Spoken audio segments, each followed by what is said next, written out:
This is the anti-war rally put together. I think this is a good date to do it on because it's essentially the 20th anniversary of the invasion of Iraq, the invasion and destruction of Iraq. And I wanted to show this thread. One of the main organizations putting together this anti-war rally, it was in D.C., but it was in other cities as well, but mainly D.C. One of the main organizations was Answer Coalition, and they have a great thread here on what it was like, what went down. I want to show you some of it. This starts off with Eugene Per Year speaking at to the camera, and he, of course, has done amazing things, but he also is the host of Breakthrough News. You might know them. Anyway, here's Eugene. This month is happening today on March 18th, 20th anniversary of the Iraq War, to say fund people's needs, not the war machine. Whether we're talking about the NATO proxy war in Ukraine, whether we're talking about the sanctions suffocating places all around the world, whether we're talking about the drone wars being waged on Africa, the nuclear chicken being played in China, this military-industrial complex is out of control, and all it is about is a handful of ruling elites in the United States who want to make the rules and force everyone else in the world to follow them, regardless of what they want. So we're here to say no to that, to say no to this war machine, and to say that whether we're talking about the water in Jackson, Mississippi, the water in Flint, Michigan, the need for more, for bridges, for schools, for hospitals, for healthcare and education, all of that is being totally lost with this war machine sucking down every little bit of resources. Is there anything you'd like to add? The only thing I'd like to add is I hope people go to answercoalition.org and join this movement, because we need everyone who's standing up against every form of injustice out there to be with us against this war machine. There you go. There's Eugene speaking at the rally. You can see behind him Medea Benjamin from Code Pink. But let's see what else they had to say here. This military-industrial complex is out of control. This is a quote from Eugene that you just saw. We're here to talk about the water in Jackson, Missouri, and Flint, Michigan, the need for healthcare, education. All of that is being lost with this war machine sucking every bit of resources. And in fact, there's elevated lead beyond what is considered safe in roughly 2,000 cities around the United States. And his point is we ignore all of that so that we can have a proxy war in Ukraine.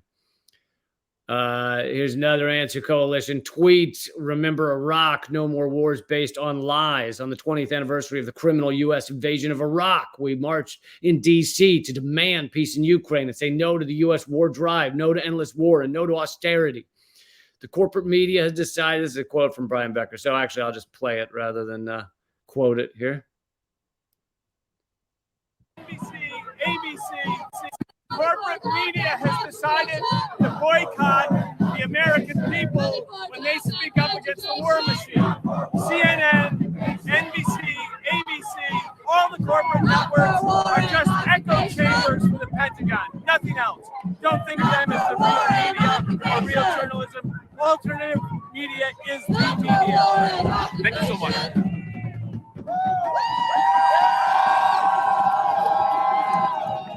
Corporate media has decided. So there's Brian Becker, the co-founder of Answer Coalition, speaking at the protest. And let me ask you guys, how much did you see about this on mainstream media, right? How much was MSNBC or CNN covering this? You think it was a lot? I don't think so. Let's see. Here's Claudia De La Cruz of the People's Forum speaking. Machine down. The planet and humanity. Hello, everyone. We are here to say no to the war machine. We're here to let the world know that we are committed as a people to shut the war machine down. The planet and humanity depend on us. We got to fight. We got to continue to demand an end to NATO, an end to Africa, an end to the Southern Command, and the levels of sanctions that the U.S. has all across the globe. We need to continue to make the connections of working class people in the United States to working class people all around the world. So we're here making those demands. We're also recommitting ourselves to lift up the anti-war movement once again. Hello, everyone. We are here to say So there you go. Another great speaker at this rally. $886 billion for the military, 800 plus bases around the globe, military bases around the globe. The U.S. government is the largest purveyor of violence abroad and at home. We are marching for dignified jobs, safe housing, and healthcare for all. Fund the people, not the war. So all important stuff. And here's Code Pink as well. China is not our enemy, from Jody Evans. So much important stuff going on at this rally today, and yet you will hear none of it on mainstream media, even if they did a little segment on it, which I'm sure they didn't. But if they did, it would probably be like, some of them claim to be genuine anti-war critics, but many of them just love, are anti-Semites, and they're Chinese agents. Who knows what the fuck they'd say, but that's what you get from your mainstream media, garbage propaganda. Here is the real live Americans standing up against war, saying we're done with a proxy war in Ukraine that needs to end immediately. We need to have, not we, but Ukraine and Russia need to have the fucking peace talks that were almost signed in April of last year, but were stopped by the United States and the UK. That needs to happen immediately, and ultimately it will happen. So it's basically just how much of Ukraine and how many Ukrainians do you want to kill and destroy before Ukraine and Russia actually sit down and end this thing.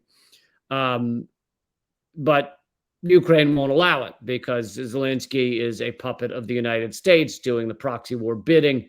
And, that's the people that marched and spoke today are against all of that, are actually against war in a different way than your mainstream media pretends to be. Oh, yeah, and I love this, all the amazing music you'll hear at these protests as well. So I might as well play this as well.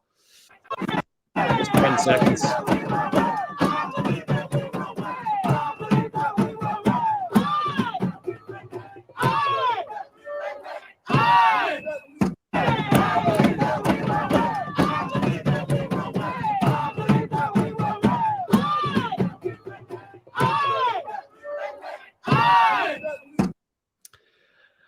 And no to, one of the signs said no to NATO, yes to peace, which is another important aspect of this. NATO is not a peace organization. They are a military and war organization. They create war. They create death. They create destruction. That is what they are. And the liberals across America believe that, I guess that right-wingers across America believe that that NATO is they're fine with it being a pro-war organization because they're like, so what, man? We got to beat other countries because they can suck it, or whatever they say. I don't know. I think that was a pretty good impersonation. But liberals across America, I think, are told and believe, because they never question anything, that NATO is a organization for peace, an effort for peace. No, NATO has created many wars and will continue to create wars, such as it's creating the proxy war, helping create the proxy war in Ukraine, and of course, utterly destroying Libya, turning it from one of the most advanced societies in Africa to fucking warring, warlords, battling warlords with open air slave markets. And that's what NATO does. And people need to understand that. NATO endorses all of the U.S. Belligerents. And of course, really, either caves to, if you want to be positive, then cave to all of the U.S. belligerents. And if you want to be negative, they're just part of all of the U.S. belligerents. But anyway, I hope you have shared some of what went on in D.C. today, because it is incredibly important.